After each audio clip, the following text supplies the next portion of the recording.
Okay. So this is what his heart looks like. The main artery that sits on top of his heart, that's what I talked about before, is called the LAD, or left anterior descending artery. And we knew that that artery was 100% blocked there. So there's actually no flow throughout that vessel at all. But what happens is this diagonal branch actually has created a natural bypass to the end of that LAD artery to give it some blood flow at the bottom. This artery here also is called the RCA. That is 100% blocked too. And so there is a natural bypass that's going to the bottom side of his heart, but that area of the heart is pretty much dead because we looked at the heart muscle and it really doesn't move that well over there. So what we did is we ended up ballooning and lasering into what we call the left main coronary artery, the circumflex artery that goes around the back side of the heart, the ramus artery, and then the diagonal branch.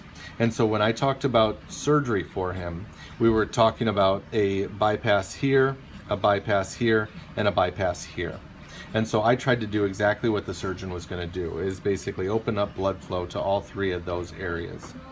So what we did, like I said, ballooned and lasered all three of those vessels. I put a stent in this vessel first, and it looks great. It comes all the way back to there. That's called the ramus artery. And then I put a stent going to the back side of the heart in the circumflex artery. Then we wanted to concentrate on the diagonal artery, so what we did is we ballooned it and we lasered it and we put a stent in there. And when we put the stent in, there must have been a hole created in the blood vessel, because that's when blood flow came out of this vessel into the sac around the heart. And so what we ended up doing is covering that area with two, what we call, they're covered stents.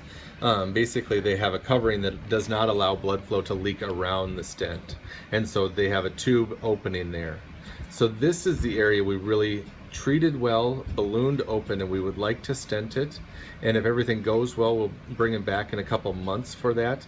Right now, he's got this artery open, and this artery open, all with stents.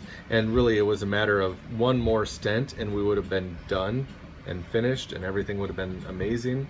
And it was just the calcium and the twists and turns that that vessel makes that kind of popped a hole into that artery.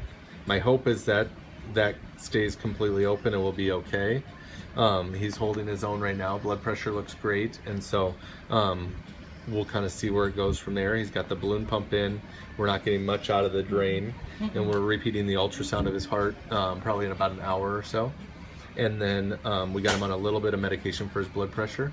Otherwise, labs have all looked good. His blood counts are stable, so all that looks good.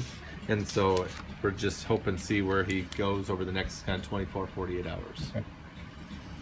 All right. That kind of answers some of the It does, questions? it does. Okay.